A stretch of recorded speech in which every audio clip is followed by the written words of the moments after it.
Shalom Bapak Ibu Saudara-saudari yang terkasih dalam Tuhan. Kita akan kembali melanjutkan renungan firman Tuhan dalam topik berbeda tapi tetap satu. Bagian firman Tuhan yang akan membantu kita memahami lebih jauh tentang topik ini terambil dari 1 Korintus 9 ayat 25 sampai dengan 27, terjemahan baru kedua yang berbunyi demikian.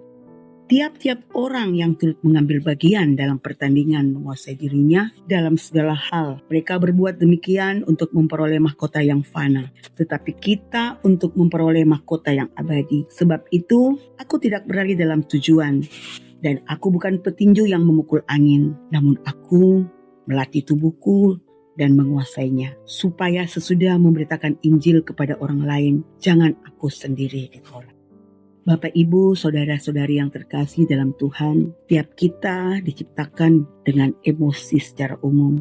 Kita mengenali emosi sebagai sebuah perasaan atau reaksi yang kuat dan kompleks yang dialami oleh seseorang sebagai respon terhadap situasi, peristiwa, atau rangsangan tertentu. Sehingga emosi tersebut dapat berubah perasaan positif seperti sukacita cinta atau kegembiraan, maupun perasaan negatif seperti kesedihan, kemarahan, atau ketakutan. Emosi yang dikelola dengan baik dapat menjaga persatuan dan kesatuan tubuh Kristus. Tapi emosi yang dikelola dengan buruk, termasuk mengelola emosi positif dengan buruk, dapat berakibat sebaliknya. Demikian pula yang disampaikan melalui bagian firman Tuhan yang menjadi perenungan kita hari ini. Dalam ayat 25, Paulus memulainya dengan kalimat, tiap-tiap orang yang turut mengambil bagian dalam pertandingan, menguasai dirinya dalam segala hal. Paulus menggunakan pertandingan dengan atlet pada masa itu yang berlatih keras dengan menguasai diri dalam segala hal untuk memenangkan hadiah yang fana. Pada waktu itu, hadiah fana yang dikejar para atlet adalah mahkota dari dedaunan yang cepat rusak. Berbeda dengan pertandingan yang diikuti oleh kita sebagai orang percaya.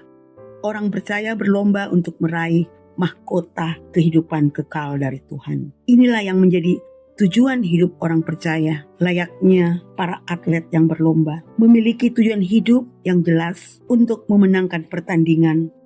Tiap orang percaya pun diajak untuk kembali memiliki tujuan hidup yang jelas, yaitu untuk memperkenankan hati Tuhan dengan menjadi saksinya. Paulus menggunakan ilustrasi seorang atlet, seorang pelari yang tidak hanya berlari untuk menang, melainkan berlari dengan tujuan untuk menguasai diri, melatih tubuh dan pikiran agar taat pada kehendak Tuhan. Demikian pula sebagai seorang pelari, ia harus berlari dengan segenap usaha dan kekuatan karena mengetahui akan mendapatkannya hadiah yang abadi. Bukan mahkota yang hanya sementara. Bagian ini menunjukkan adanya fokus yang benar. Karena fokusnya sudah benar, maka pelari tersebut melatih tubuhnya dan menguasainya seluruhnya. Paulus menyatakan keseriusannya dalam disiplin rohani untuk melatih tubuhnya agar tidak dikuasai oleh keinginan daging. Tujuannya adalah agar ketika ia memberitakan Injil dan melayani orang lain, dirinya sendiri tidak ditolak atau tidak diperkenalkan oleh Tuhan. Oleh sebab itu, seorang yang mengerjakan pelayanannya harus berhati-hati dirinya dari juga dengan pelayanannya. Jangan sampai menjadi lalai dan mempermalukan diri sendiri dan juga Tuhan yang dilayaninya. Banyak sisi yang dapat dilihat melalui bagian firman Tuhan ini. Dan salah satu hal yang sangat sering disoroti oleh orang banyak adalah berkaitan dengan pengelolaan emosi. Kemarahan yang tidak terkendali dapat menyebabkan seseorang melakukan tindakan yang tidak pantas, seperti mengucapkan kata-kata kasar dan melakukan kekerasan yang dapat mempermalukan nama Tuhan. Emosi yang tidak terkendali dapat menyebabkan seseorang melakukan perilaku yang tidak sesuai dengan kebenaran firman Tuhan, seperti perilaku yang tidak sopan atau tidak menghormati orang lain, dan akhirnya kehilangan kesaksian sebagai orang Kristen, sehingga orang lain tidak melihat Kristus dalam hidup kita dan tidak dapat melakukan kemuliaan Tuhan melalui hidup kita. Oleh sebab itu, firman Tuhan hari ini mengingatkan untuk mulai menguasai diri dengan disiplin diri dan pengendalian diri, agar kita dapat mengenali dan mengendalikan reaksi emosi dan tidak membiarkan emosi negatif menguasai diri kita. Kita pun diingatkan untuk tetap fokus pada tujuan dan prioritas hidup, agar kita dapat mengalihkan perhatian diri dari emosi negatif dan fokus pada hal positif. Bagaimana caranya? Dengan mengembangkan kesadaran diri, kita dapat mengenal diri kita dan hal apa yang dapat menjadi trigger dari emosi kita. Mengenali dan memahami reaksi-reaksi kita terhadap emosi-emosi kita, serta berjuang untuk menaklukkannya dalam terang firman Tuhan. Dengan demikian, kita dapat menjadi saksi Kristus yang hidup pada sesama kita dan tidak emosi yang dikendalikan dalam terang firman Tuhan. Kita dapat menjadi kesatuan di tengah keberbedaan kita sebagai tubuh Kristus.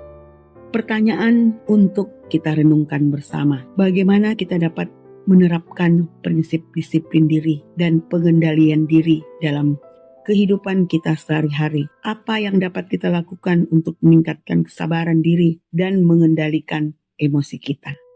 Mari kita berdoa. Allah Bapa, sumber segala hikmat, kami berdoa agar Engkau memberikan kami hikmat dan kekuatan untuk melatih diriku sendiri dan menguasainya seluruhnya. Seperti yang Engkau ajarkan dalam firman-Mu, berilah kami kemampuan untuk mengendalikan emosi dan keinginan-keinginan kami, sehingga kami dapat mempermuliakan Engkau dalam segala hal. Kami percaya bahwa Engkau adalah sumber kekuatan dan kebijaksanaan. Berilah kami kebijaksanaan untuk memahami apa yang Engkau inginkan dari kami dan untuk menjalankan rencana-Mu dalam hidupku. Ini yang menjadi doa kami. Dalam nama Tuhan Yesus, kami sudah berdoa. Amin.